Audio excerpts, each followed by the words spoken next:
place. Hey, we're going to finish up the final presentation on installing VirtualBox. That's hiding down beneath here. Getting all keyed up, which is actually getting our virtual boxes ready to communicate to Ansible, and then actually launching a cloud-initted virtual machine exactly the way we do actually in live. So the first step is to install VirtualBox. As you can see, it's really simple, and we're going to do it with Linux. Other than the clicks at the end, which I'll save you by just actually working. So let's go ahead and set a shortcut over there to downloads, CD into downloads. We're going to make a VirtualBox directory and pull VirtualBox down. All right, we got it, but we're not done. We don't trust it. How do we know that that's really good? So let's get the SHA-256 and then run the SHA-256 against it and confirm it. Now, we need keys, so let's curl the keys. You'll see my pub keys there. But since I just showed you the pub key and the private key that I just made, let's crank out some new ones. So I'm going to create key 2. Here they come. Let's go ahead and cut and paste that one. Oh, look, I showed you another private key. Well, throw that one away. Let's take that public key that I just created that I didn't show you its private key, and we're going to paste it in as key number 2. There we go. And let's paste it into and show you by curling the svzer.keys that is actually going to be there. So there's the key. I'm going to paste it in, add the SSH key. Now I see 2 keys there, which means when I curl this account, I should see 2 as well. So let's go ahead and curl it and see if they're there.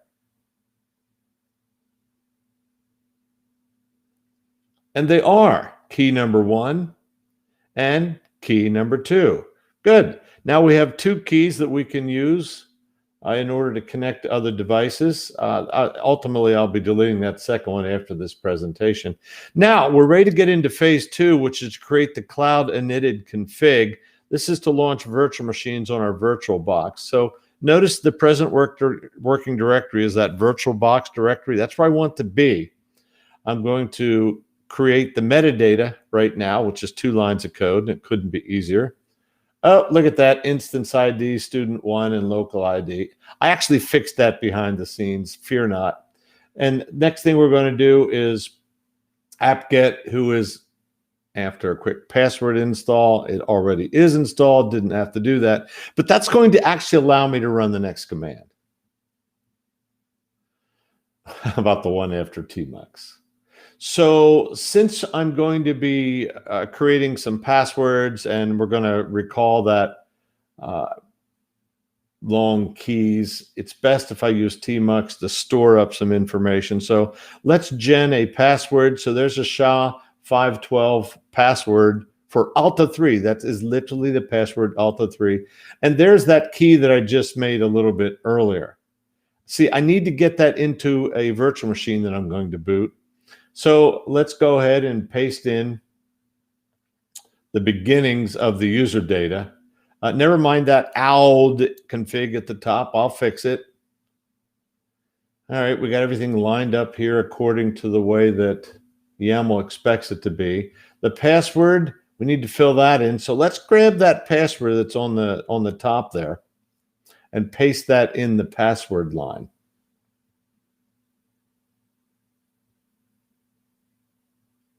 Yeah, that one. There we go. Got it. And pasting it in.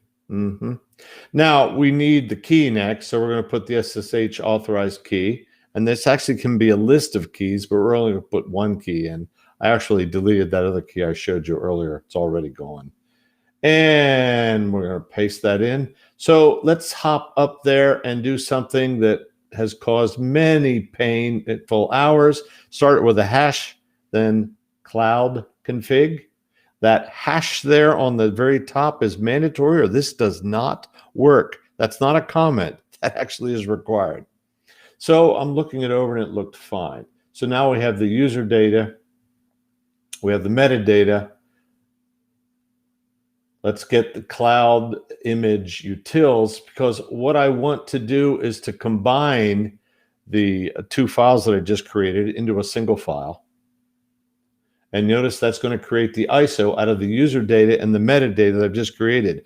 I now have a cloud init ISO that was made just like that. Let's wget an image that we want to boot. So we're going to use Ubuntu 20.04. It comes down fast. All right, now we have that image, but if we check, it's only 2.2 gigs in size. That's going to be too small. If we boot it, that doesn't give it any wiggle room at all. So notice I just changed it to 8 gigs, and now if you look after that one line of code, it now is essentially an 8 gig drive. We can boot off of that, and I'll show you. I'll prove it to you right now. So let's click New. And I don't know, name it like target 2 or something. This is going to be an Ansible target, and you would probably want to make more than just one of them. So let's do Linux, and we're going to do Ubuntu 64-bit, and next. Now, I want you to notice what happens next here. We're going to set the memory to just a 1 gig. That's plenty. And if we use an existing hard drive, oh no, it's empty. How could that be? Watch this. This is so cool. That image that we just created, VirtualBox doesn't know what to do with it. Now watch Linux make mincemeat out of that problem. It's actually very easy to solve this. We're going to hop in and we're going to do a QEMU image convert. And we're going to convert that image into a VDI file. Watch. I just did it just now when we hop back. I didn't speed this up. This is how fast I actually went in real life. Clicked OK, and let's choose that image. Notice it's going to be an 8 gig hard drive that we've just made on the command line. And we click Create. All right, now some odds and ends here. Remember that ISO file that we created? We're going to have to mount that on the CD. So we're going to click that empty CD there and then select the file to connect it to, which is going to be that cloud init ISO.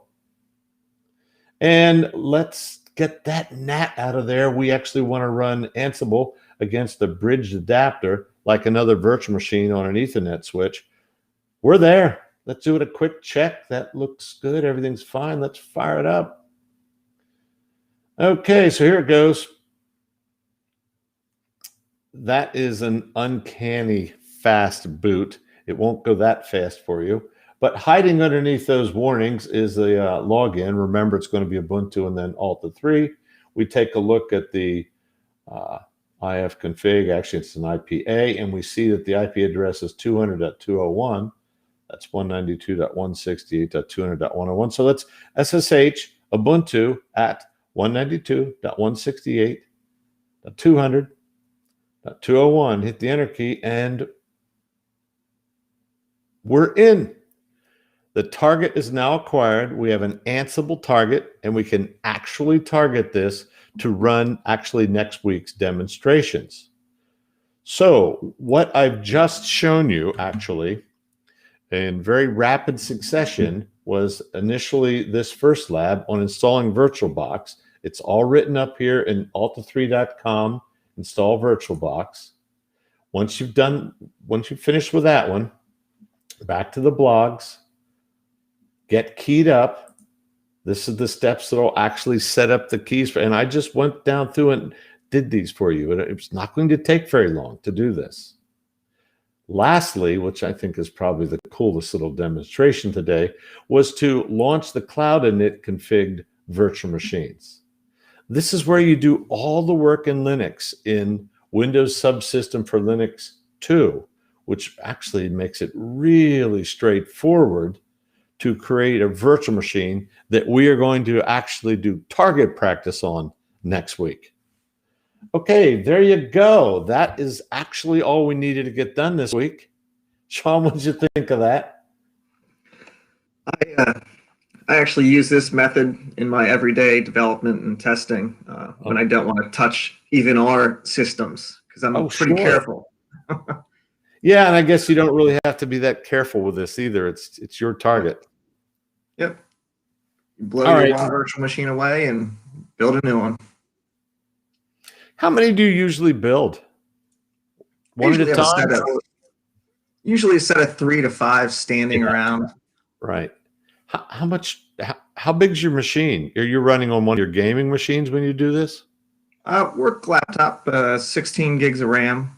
Oh, yeah, that's plenty. So it's a decent size. Yeah, plenty. And off you go. How many Ansible runs do you usually get at a virtual machine before you throw it away? And depending on what I'm attempting, I usually get 2 or 3 before I break something. Before that target's worn out and it's time to acquire a new one. Yeah, and when you do it, just hop into VirtualBox and delete it. No mercy, right? Yep. Yeah. Cool. Any other questions? Thanks for the demo. Yeah, let's keep it short then. Good night, everyone. Or good morning, wherever you are at this time. Bye.